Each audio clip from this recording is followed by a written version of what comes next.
Hello and welcome back to coverage of the 2023 European Masters Championships here in Hungary, the best from around the continent representing their country on the biggest scale.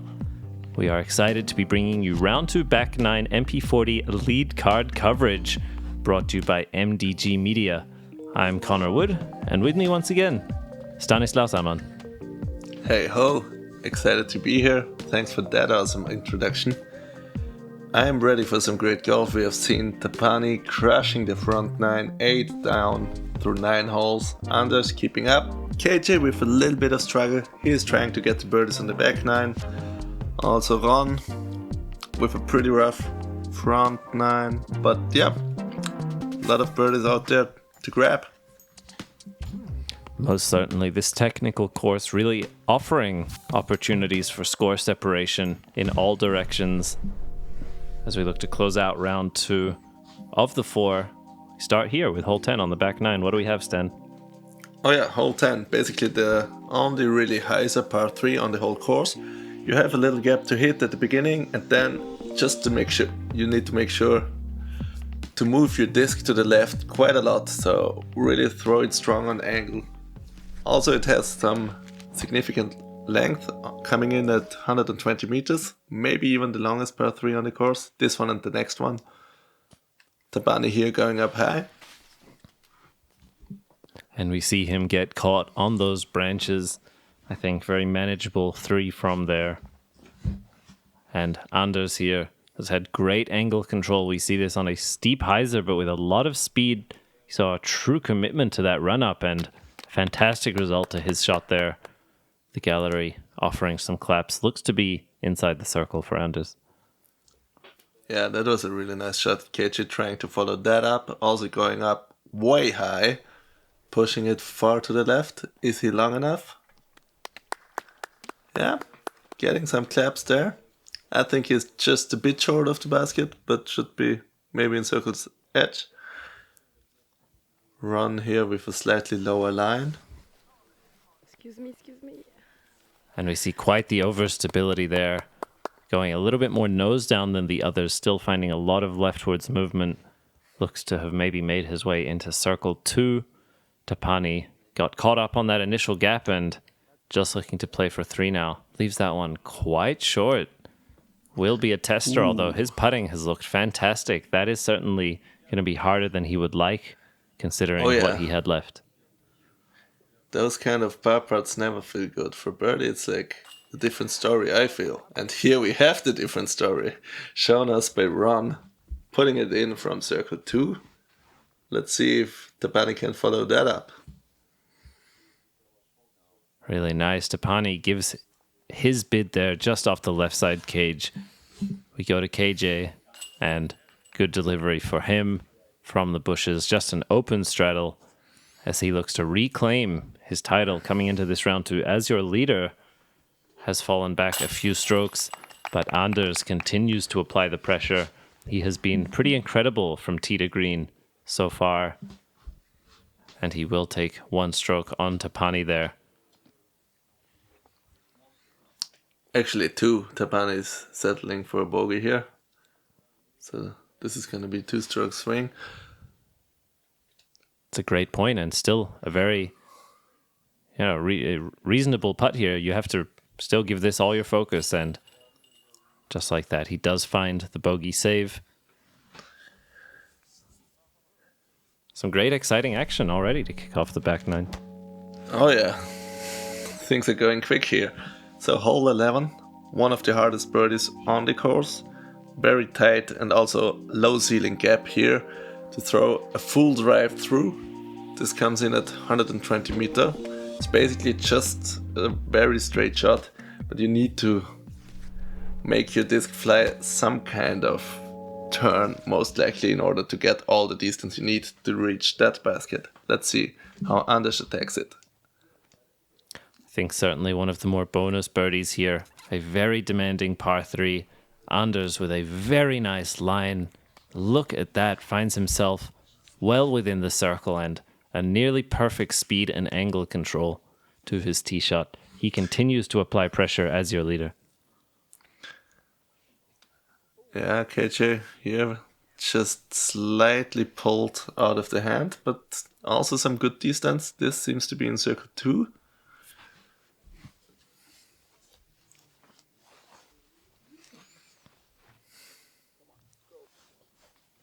We see Ron there with the nose up angle, finds some early fade. Didn't turn it as much as I'm sure he would like. Does get caught up on the left side, I think. Still 50 or so to the basket. And Tapani, after the bogey on 10, has an errant tee shot there that actually cut rolls with that low forehand anhyzer. You see there, he is forced to pitch out and play for another bogey here on 11. Yeah, that's definitely losing some momentum for Tapani. Pretty unfortunate here on this beginning stretch of the back nine. Ron here with a approach to circle's edge. Also has a pretty long putt to save his par. Great upshot there. Tapani will be left with another 4, but he did what he needed to after the tee shot to recover. KJ with a great putt there. Looked to be just outside the circle. Really nice as he puts together the first 2 of the back 9 here. Yeah, definitely bouncing back for the Danish legend. Good connect by Ron as well, as we see another nice little jog to the basket. It's like one of the best feelings if your putt is so long, just jogging casually to the basket to get the disc back. Anders doesn't need to do that, as he is so close for his birdie. Just a few slow steps. Get some knuckles from his card mates. A really nice tee shot. Very difficult hole to park. He was able to do just that as we see another 2-stroke swing between Tapani and KJ and Anders, the players currently ahead of him. We move over to another par 4, hole number 12. There's a very strong dogleg. After about 80 to 90 meters, the tee shot just once again needs to be pretty straight. There's a mando you need to pass by on the left. If you throw it far enough, you will have another straight shot most likely up to the basket. Yeah, it's really all about the straight shots here on the course. What do you think, Connor? Now you've seen this coverage the second time. Lot of straight shots, and I really feel that Anders plays good on that kind of course. Oh, I mean, clearly we see him there come out a little bit to the left, but you see why he's in the lead here. Really complementary game to the demands of this layout, encouraging pristine angle control. As you mentioned, not much power is needed. If you can make the shapes required and make your putts, it has shown that that will be enough to get you into double digits. We see a nice shot by KJ there, some good progress, and on one of the shorter par 4s at only 130, this hole really just requiring some good placement, and we see just that there from Ron as well. Yeah. I mean, it says it's only 130. I honestly think it's a little bit longer. At least it plays longer, because the tee shot is at least like 90 meters maybe, and the upshot also maybe 70 usually. This is almost the preferred line, but I think, yeah, Tapani is pushing a little bit deep. This is going to be a tricky upshot, most likely forehand anhyzer here for him. And also Anders out of birdie position. He needs just to pitch around the mando and then approach for his par. We see KJ with quite a nice opening, able to have that straight look. Going to be playing this hyzer flip. And we see just a great line, a little bit low, but certainly finds his way up to his birdie look. Very nicely done. And Ron here just looking to match from a similar position. Also, very nice approach by the Norwegian. So we have 2 birdie looks. Can Tapani join on the birdie party? We'll leave him with a long look. He has struggled on the last 2 holes. It's always interesting to see players' composure. He's had obviously an amazing start on the front 9, a tough start to his back 9. We see Anders there with his textbook angle control and speed control. All 3 of those shots just looking really easy for these guys. It's just so amazing. I mean, we see Anders going Oh. with those straight shots over and over as Tapani hits a big one. We get another look at the Tapani spin putt from circle 2, gives it a hop as well. Fantastic height. And you see him there throw the hand up. These guys from circle 2, just nasty. Really skilled. And just like that, KJ misses his short one. Wow, that's surprising. And Anders with a brutal spit out back towards him on what looks like a very nice putt. Tapani there with another swing created with his long putt and those 2 missed opportunities. Ron there with a fantastic birdie though, executed 2 ideal shots, leaving himself with the tap in. So these back 9, man, the action is real. Only 3 holes played, already a lot of swings. Let's see hole number 13. Pretty hard birdie to get, so definitely some room for some separation here as well. Preferable line is most likely the forehand. It's a long right turning shot that coming in at 100 meters. Backhand works as well, but it's pretty hard to access the pin on a pure backhand line. Roller play is maybe a little bit more accessible. Let's see what our players opt for here. We see Ron going with a pretty extreme understability. Does find his way to about circle's edge. A nice shape, a tiny bit more height, and he would have found himself all the way there. Tapani using his forehand to create that left to right movement. But once again, that gap just not able to pierce through cleanly is left with that upshot distance. KG going on a pretty wide line here again, but pushes it quite nicely up to circle's edge, I think. Yeah, you can see that last tree before the basket. That one is just the one that is quite in the way for the backhand line. So that's why they need to go so wide as well. Here, we see Anders basically doing the same thing. Amazing shot. His angle control, again, I know I've mentioned it, but really solid. We saw that significant hyzer release to Anders' disc and finding that late turn, really knowing the flight of what he's throwing and confident to execute all sorts of shapes. Tapani there able to scramble his way up, and Ron able to secure his birdie putt and get his round back to even as he's looking now to have a solid round again, still continuing to attack. Yeah, great back 9 for him. KG here, about 8-9 meters for the birdie. And doesn't get it again. That's quite unusual also.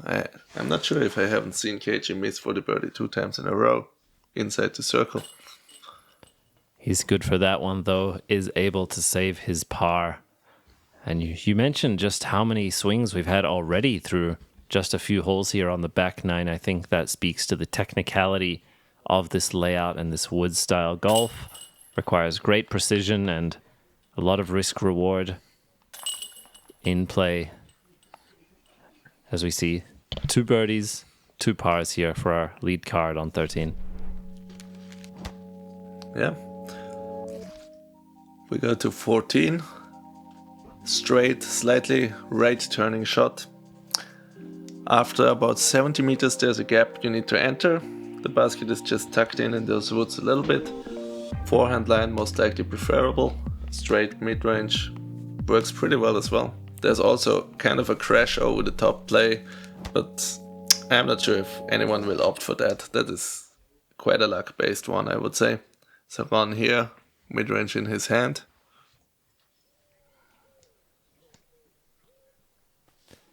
Not quite able to hit the late gap cleanly, but will have some sort of scramble look. Anders here. He's kept this significantly more to the right and unable to pierce through. He will also be left with that very wide straddle and potentially a patent pending Enheiser putt. So just another chance to get some advantage on the forehand line for Tapani. And he throws it perfectly, almost gets the ace here. Another one this round where Tapani is almost throwing it in with the forehand. He's incredibly accurate with that. And we see KJ now going for the turnover as well, as he is one to do. Uses the width and quite a fortunate kiss off the entrance. Slides right on up.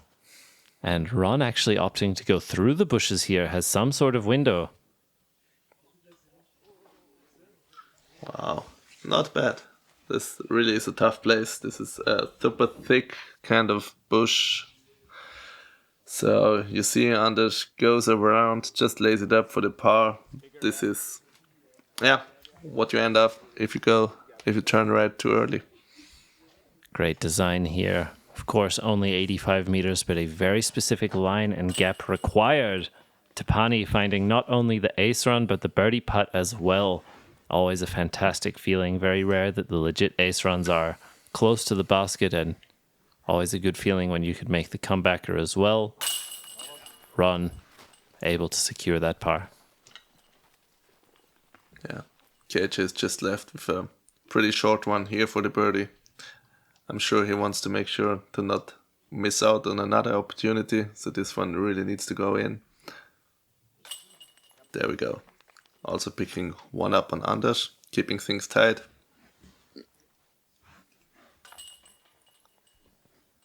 As we see the scores continuing to bounce around between these top three players. Every hole, the position is in contention.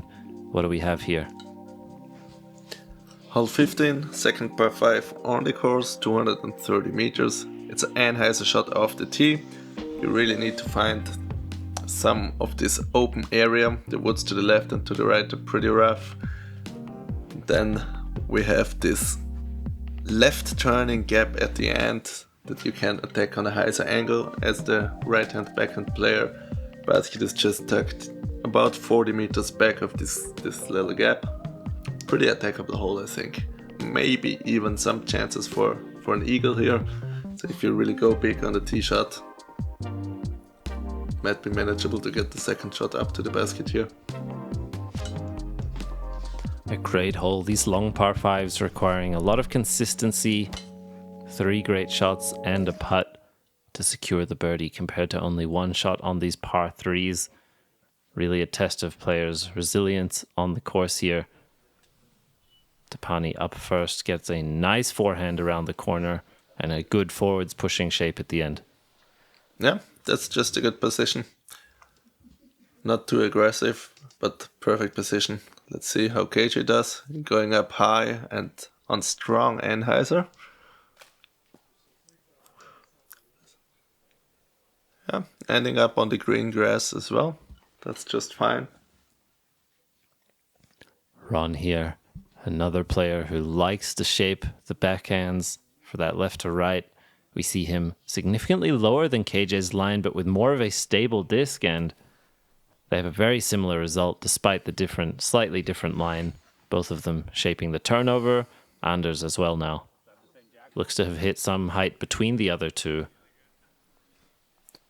Yeah, that's a great shot. Just flying past KJ's and Ron's disc. So getting the big drive of the group. Showing some confidence here. Hitting the gap on a full speed drive. Tapani up first. He's just going for placement here, I think. Actually quite aggressive. Trying to get in the gap. Just fading out a little bit early. Might be a scramble shot on the next one. Still a chance for the birdie though. Certainly. Tough to see from that angle just how precisely he was able, or not to hit the gap. We see Ron getting this one turned over, firing really long and straight. He will be, I think, in a little bit of jail if he's not in a good spot between those big trees. Really some impenetrable looking branches there. We see KJ going for the big hyzer. And he has left himself left side of the tunnel, totally reasonable spot, and even a long look at the eagle. Yeah, that might be only a jump putt for KJ from there. And even more, even the bigger chance for the eagle here for Anders, going up on the very high hyzer. And a nasty kick to the right side off the branches. This is a lot of distance left for him now, but still possible to save the birdie. Wow, that's a pretty impressive shot. Classic Anders right there. Yeah, once again showing us that he is no stranger at all to just hitting some lines. Here we see Tapani on his abstract lie, just throwing a forehand roller to get back in position. Another forehand roller for Ron. So you can quickly end up in some rough spots here on this hole. And you saw the angle that he connected to the ground on, not intended, I think. He couldn't quite see the true grade underneath the shrubbery. KJ with a nice eagle bid there, giving it some float to keep it close. And Ron, you see, he did not go in the intended direction with that roller, catching a lot of cut angle. He's now throwing sort of backdoor into the green. Yeah, out of the jungle somehow. Yeah, he luckily found the gap, but that was not looking good where he was. I wonder what kind of snakes and other weird stuff was on the ground there. Tapani continues his impressive performance on the green. As he faltered a little bit at the start of this back nine, has brought it back very nicely with 3 birdies so far through the last 4. Really solid from that 8 to 12 or even 14 meter range. Stan Tapani's just, he's got that feeling. Yeah, he is so spinny. Very nice, as Anders just misses a quite short one. So this is definitely a longer one than the one for birdie. He stays cool on it though, connects, saves the par. Just like that, we see Tapani get 1 stroke on Anders, closing that gap just a little bit. KJ as well, securing his birdie, is able to tie Anders at 17 under. We see Ron here, pretty solid par, considering that he was in a tough position off many of the shots, still able to get that one in, no damage done. Absolutely. As we go over to hole number 16, 150 meters, very long right turning shot. You can definitely attack this one on the backhand. Forehand it's a far forehand if you want to attack it with the sidearm. Roller works as well. Roller might be even preferable maybe, as there's a lot of low ceiling at the end of the flight, so if you're just crushing a backhand into those trees, you're basically relying on the luck how well this one will filter through. Definitely a tricky birdie here.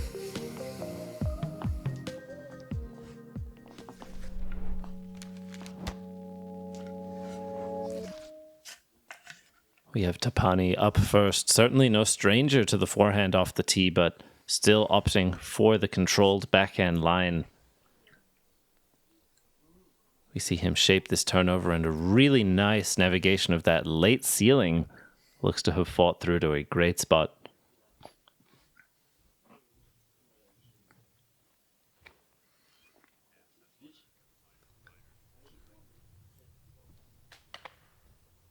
KJ just connecting on a tree, entering those group of trees. He stays outside the circle there. Long look.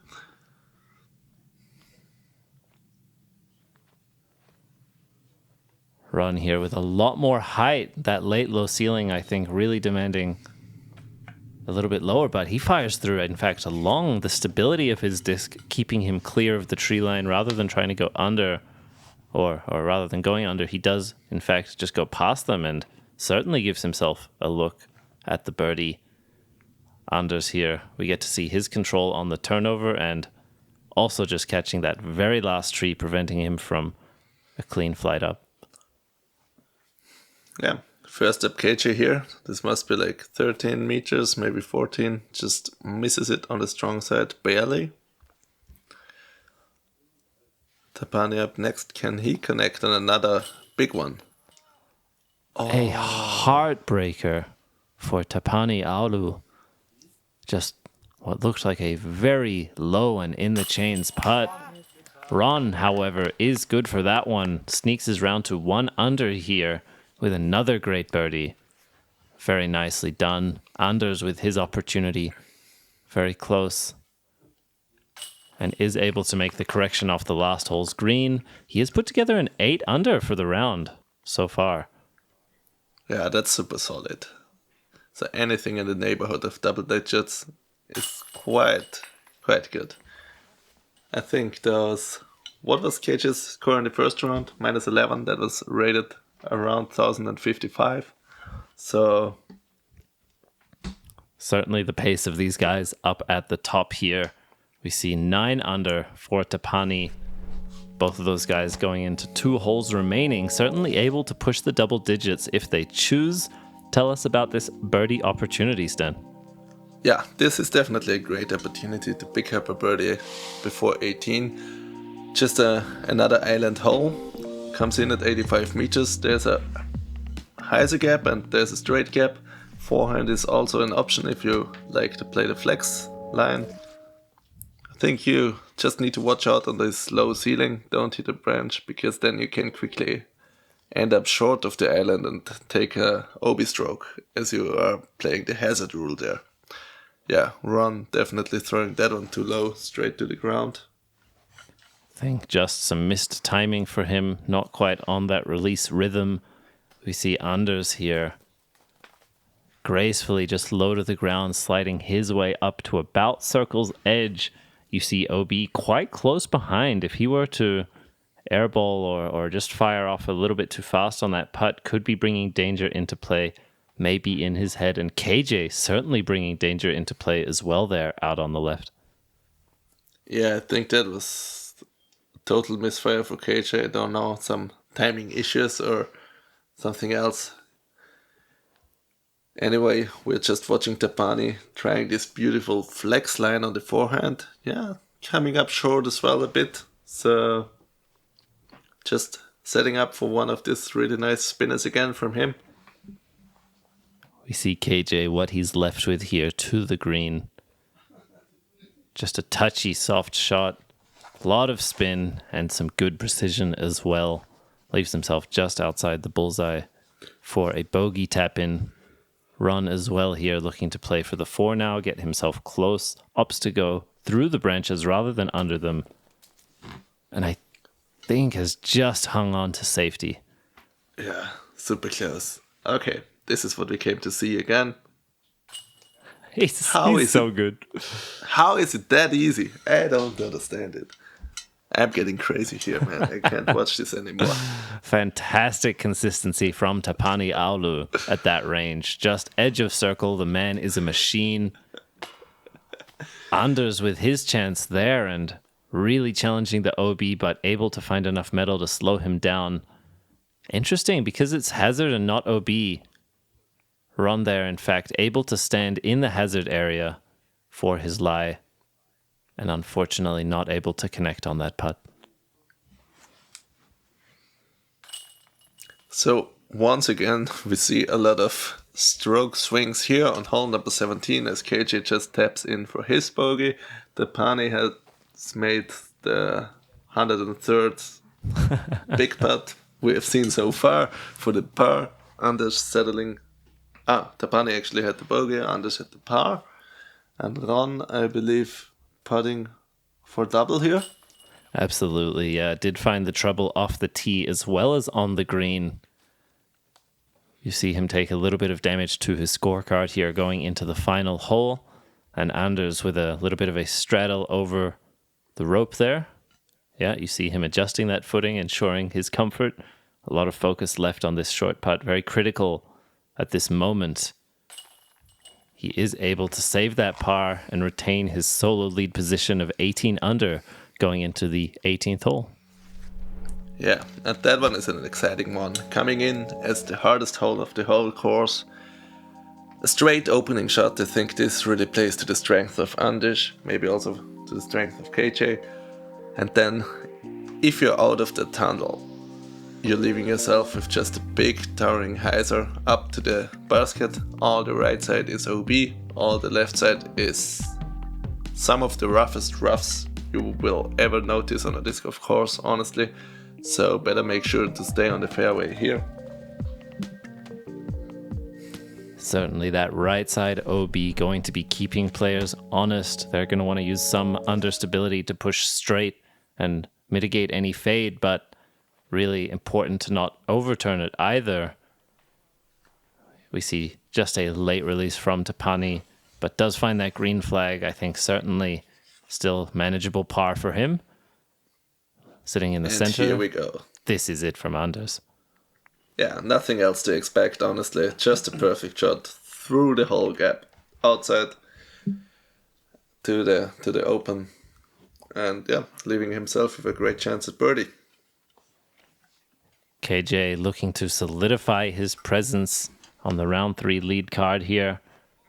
Gets a fortunate break back to the middle. Has not quite broken out the tree line, but I think far enough up there he can certainly still attack on the hyzer on his next shot. We see run here.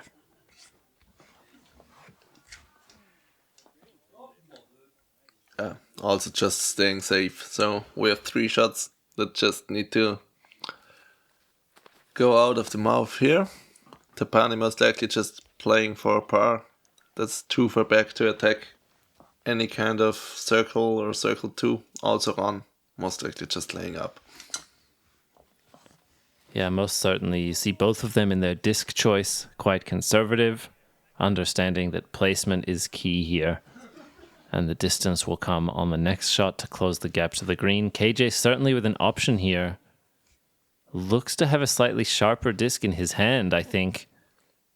Trying to still attack here. Look at the wide swinging hyzer, a lot of height, a lot of speed, and incredible accuracy.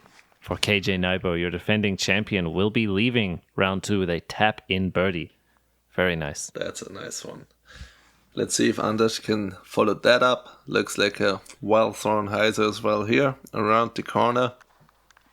Maybe even closer. Potentially another flawless line to the green. Anders playing that corner nicely. Tapani here, this is his 3rd shot after laying up, and these guys just dropping darts to the green, all of them finding the circle. We will go to run now, the last to try and do so. Also just going up high around the corner.